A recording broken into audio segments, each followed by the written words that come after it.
આજે તો ભારે કર્યો, આખી રાત લાઈવ સ્ટ્રીમ કરી અને આખો દી હુઈ ગયો. શુભમન ગિલ આઉટ થઈ ગયા એટલે મેચ જોવાની મજા ન આવે.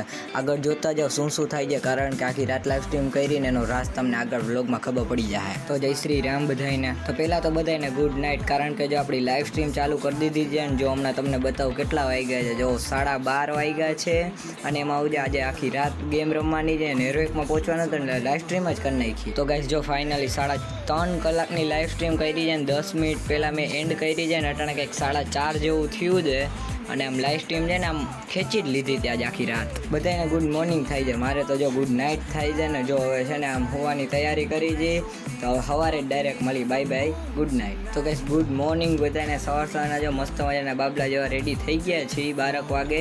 અને જોવો ખાલી તમે સૌરવ જોશીનો વ્લોગ જોતો હતો, કેમ કે એનો વ્લોગ જોયા વગર આમ છે ને હાલે જ નહીં, મજા જ ન આવે. એનો વ્લોગ તો જોવો જ પડે. પણ હવે આપણે પાછા સુઈ જાય જમી કરીને. બપોરે સુઈ ગયા હતા અને જો ઉઠી અને મેં ભાઈબંધ આમ ઘૂઘરાનો નાસ્તો કરી નાખ્યો. પછી તો મેડી ઉપર આવી ગયા હતા ને એક વિડીયોનું શૂટ કરવાનું હતું, તો એ કરી લીધું. અને આજે તો જીટીનો નારાનો મેચ હતો તો એ જોઈ લીધો અને ફાઇનલી ચાલુ થઈ ગયો હતો.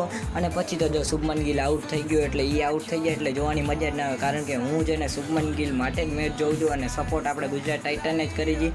અને પછી તો એક 7 રસ્તે વસ્તુ દેવાની હતી, એ દેવા નીકળી ગયા અને મસ્ત મજાનો નજારો જોતા નીકળી ગયા ઘર સાઈડ. અને ઘરે આવીને જોયું તો જીટી વિન થઈ ગઈ હતી અને બીજા નંબરે આવી ગઈ છે બ્રો ઓન ટોપ જીટી. હો ભાઈ, તો અવારનવાર મસ્ત મજાના મિની બ્લોગ જોવા માટે લાઈક, કોમેન્ટ, શેર, સબસ્ક્રાઇબ કરી દેજો ગાઈસ.